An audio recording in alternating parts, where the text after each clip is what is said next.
Excellencies, distinguished panelists, colleagues, and friends. Corruption steals for personal gain from the common resources that should benefit everyone.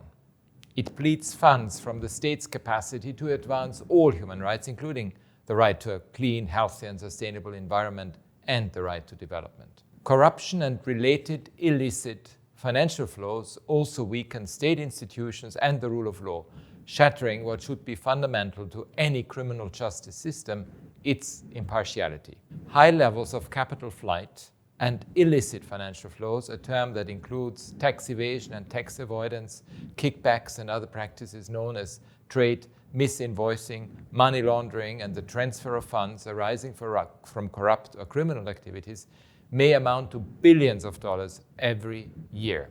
These are not victimless crimes. Women die in childbirth because money is not spent on the provision of basic health care.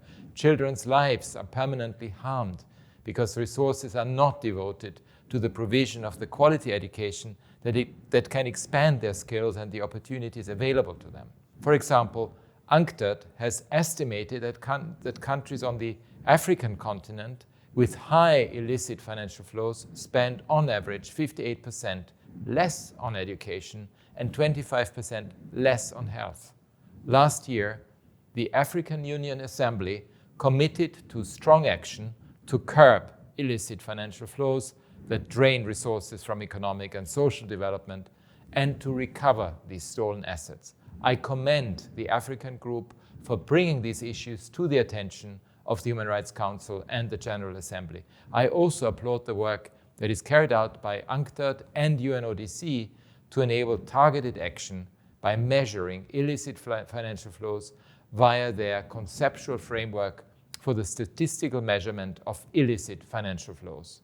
I also welcome the recent resolution on measuring corruption, which was adopted by the 10th Conference of States Parties to the UN Convention Against Corruption.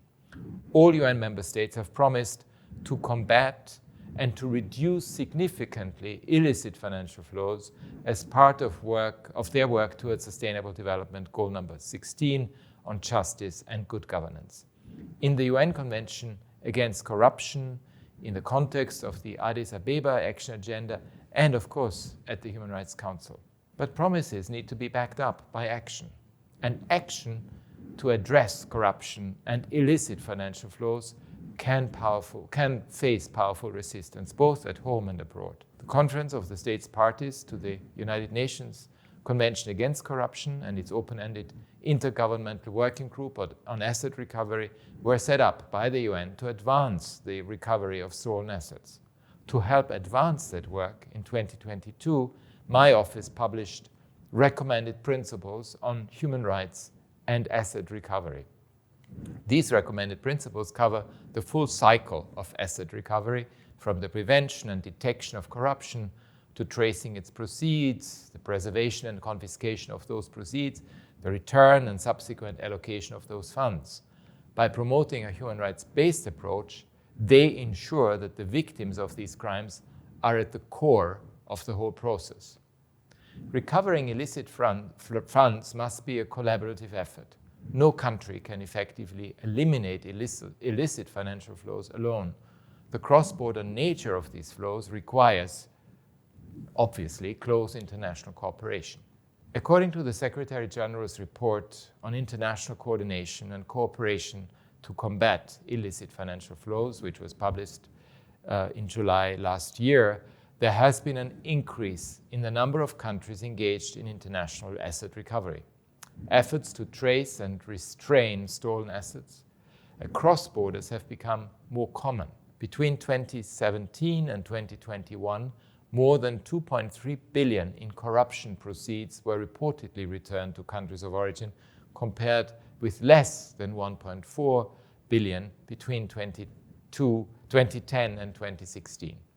Still, large sums of money of illicit origin remain stalled, hidden in banks, both inside the country of origin and across the world, where they continue to accrue gains. Your work today to identify the obstacles to tracing and repatriating this money and consider how best to address them could provide important insights into this crucial issue.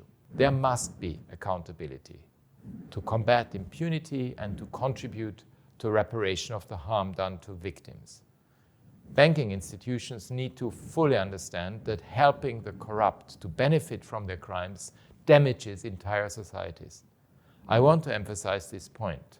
Combating illicit financial flows is a cornerstone of the human rights economy, and it helps build fairer, more resilient societies that invest in human dignity, human rights, and justice.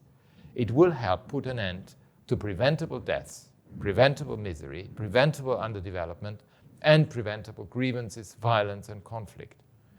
I welcome the presence of all of you at this expert meeting, notably UNODC and UNDP, and I look forward to the outcome of your discussions. Thank you.